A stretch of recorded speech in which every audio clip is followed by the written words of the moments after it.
बिस्मिल्लाहिर्रहमानिर्रहीम। आज हम डिस्कस करेंगे ज़ाब्ते फौजदारी की दफ़ा 48। पिछले लेक्चर में हमने ये पढ़ा था कि अगर किसी गिरफ्तारी तलब शख्स के मुतल्लिक गिरफ्तार करने वाले पुलिस ऑफिसर या ऐसा वारंट रखने वाले शख्स को जो गिरफ्तार करना चाहता है, उस शख्स को ये यकीन हो कि किसी बंद मकाम में दाखिल हो गया है, तो उस बंद मकाम के मुंतजिम के लिए ये लाजिम है कि ऐसे पुलिस ऑफिसर को या गिरफ्तारी करने वाले शख्स को उस मकाम में दाखिल होने की इजाजत दे और सहूलियात पहुंचाए। ये दफा 47 था। लेकिन अगर पुलिस ऑफिसर को ऐसे बंद मकाम में दाखिल होने की इजाजत नहीं मिलती,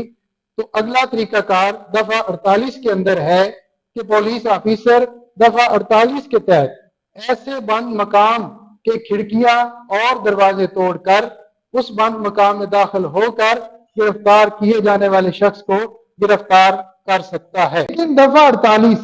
यह भी लाजिम करार देता है कि अगर ऐसे बंद मकान के अंदर कोई औरत मुकीम है, तो पुलिस ऑफिसर उस औरत को